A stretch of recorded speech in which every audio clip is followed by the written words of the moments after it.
Ronnie, you guys have had, I feel like a different starting safety lineup every game just with some of the injuries and stuff.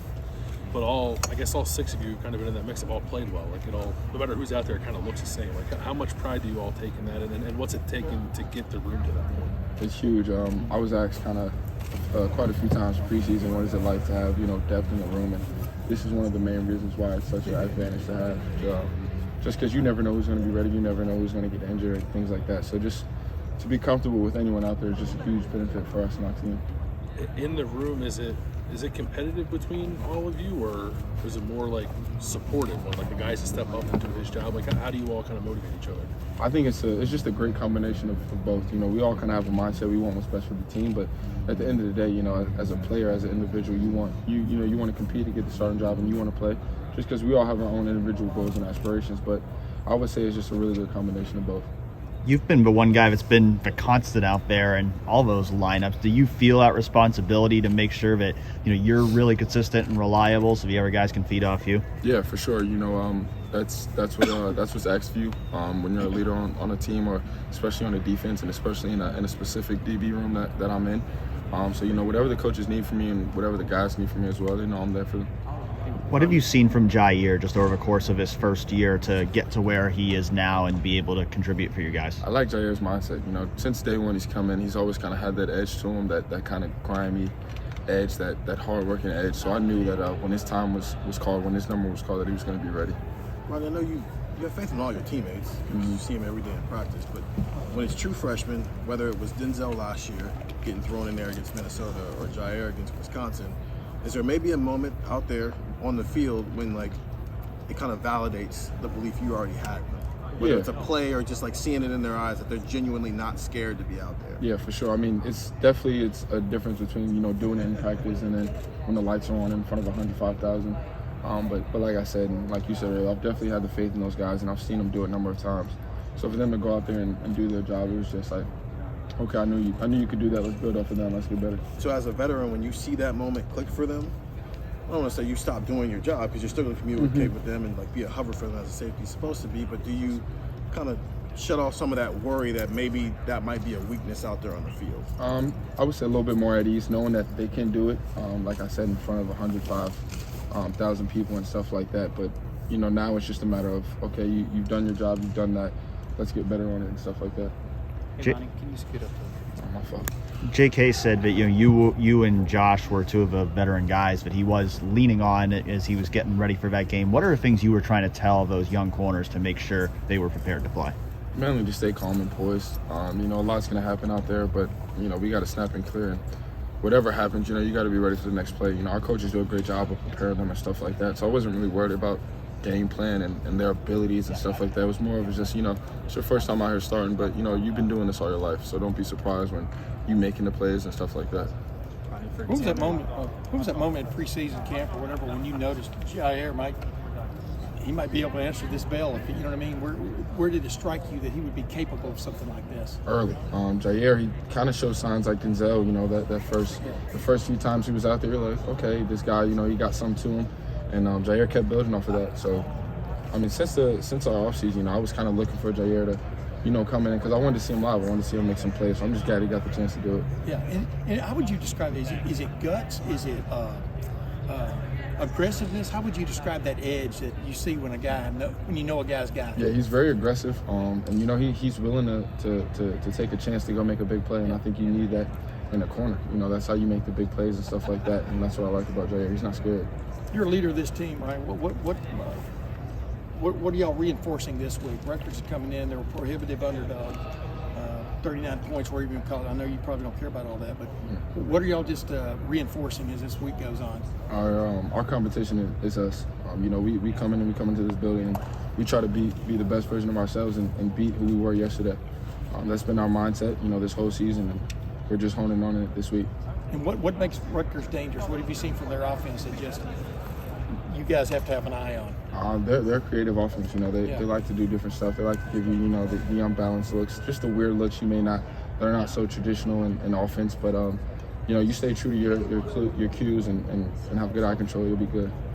talking with Tanner after the game last week after he got his interception. Just to see him get that pick, how relieving maybe was it for him since he is coming to Ohio State? It's his first year coming over from Oklahoma State. How relieved was he? Maybe how happy was he after getting that interception last week? It's huge, making plays in an environment like that, with that many people watching, and for Tanner, like you said, with him being a transfer, I was just glad he was able to do it on the biggest stage. I had nothing but joy and excitement for him, and now it's just a quest to get another one for him. What did you think on the offensive side of the ball for Mecca to just play the way he has been playing? Going up against him in practice, what do you see maybe differently about him now that he's showing more of his receiving skills this year? Last year was a lot of returning, but what do you think about him? It's no surprise. Like the stuff we're watching the game on the side, it's like, yeah, we've seen that. Yep, seen that too. So like it's they play great, but we've been seeing this since those guys got here. So it's just a matter of them going out on Saturday and doing their job, which I'm sure they're going to be able to do each week. When you say you've seen that, what about his game is that you've seen before when you say that? The way Mec is very elusive. He knows how to use his body to get in and out of routes, getting in and out of breaks, and especially when you're pressing him and stuff like that. He has a pretty big toolbox they can use. Him and Jackson, our interior guys, they have a really big toolbox, so they're just able to use different moves and different ways to create space from the defender. Right, we know that Jyaire been through some tough times physically his first couple of years, but to see him out there playing like he's playing, physical. I mean, what does it just tell you about this guy? I mean, do you admire him? I mean, how would you describe him? It brings a huge smile, not to just my face, but the other guys, on the team who've been here for a few years, because what he's been through, the little injuries, but you've seen the potential that he has and how good he is. So I'm just super excited for him, and I hope he stays healthy and is able to keep making plays for us. Ronnie, what do you think Sonny's done to be able to get on the field and contribute like he did last week? Mental. Obviously, physically he's got the build, he's got the speed, he's got the strength and stuff like that. But for a 17-year-old to come in and kind of mentally get a grasp on things, I think that's huge. Not a lot of kids can do that, especially on the biggest stage in college football. So I think he's done a great job mentally as far as understanding the playbook and stuff like that. When did you know he could kind of pick that stuff up pretty quickly? When I seen him calling stuff out in the meeting room and knowing, he might not have said it out loud, but I knew he knew the answer.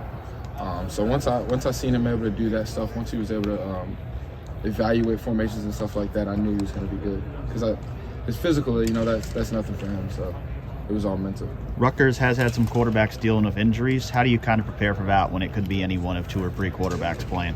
Well, you watch the film on all of them, and you prepare for all of them. Ronnie, how close is this defense to being right where you want to be? We got a long ways to go, regardless of what the score says and stuff like that. Well, we know what we're capable of, and when we get back on the film the next day and we hone in on our mistakes, we still feel like we have a lot of room to improve, and we plan on doing that. Ronnie, the play that Tanner made at the end of the half when he got that pass break up on the shot play, I think the degree of difficulty was a little hard to appreciate in the moment, but when you watched it back, what did you think of that play? I mean, I was watching it, like, I was vertical too, so I was carrying the vertical of 2, so I got to watch the whole thing, and I was literally like, what a play. One, because I knew he was kind of battling his groin a little bit, so I knew it was going to take a little extra for him to do that. And after the play, you can see he kind of took a knee. I'm like, you made the play, it's okay, we're going into the locker room now, that kind of thing. But that was probably one of the better plays I've seen live on the field in game. Definitely, up there. A couple more questions for Ronnie. When Sonny Styles finally showed up, how did he approach it? I mean, did he go around shaking everybody's hand, hey, blah, blah? Did he show up quiet? You know what I mean? I mean, how did he kind of work himself into the groove, so to speak, of the group? Head down, and he was ready to work. Sonny was a hard worker from the jump. Yeah. And like I said, we all knew what he was capable physically. I think the hardest part was the mental thing, was the playbook and stuff like that. But he was willing to do the extra work, meet extra with the coaches and get that stuff down pat. You're playing behind Tommy Eichenberg. He's gotten that 2 Big Ten defensive players of the week. Is he different this year? It just seems like he's playing with more aggressiveness compared to last season, his first year as a starter. What have you seen from Tommy getting to play with him on that defense? I mean, that guy's just fast, and he's probably one of the better defensive players in the country right now. Just the way that guy's able to realize what the play is and then go find the ball and make an open field tackle one-on-one with just him and the running back is something that you got to appreciate as a safety, because a lot of those times that ball can spit up to you, and you can be left with 15 yards and just a one-on-one tackle with the running back. But there's been a lot of times where I'm running down the alley and thinking I got a tackle, and then boom, Tommy's right there to make the play. So, you know, I love it, though. You know, I'm really, really excited for him. Do you ever catch moments where he's the captain, obviously, so and do you ever catch moments where he does stand out as a leader? Does he have a saying? Does he have anything that keeps his linebackers? Oh, I mean, you ask anyone on this team, you know, when Tommy's talking, we're listening.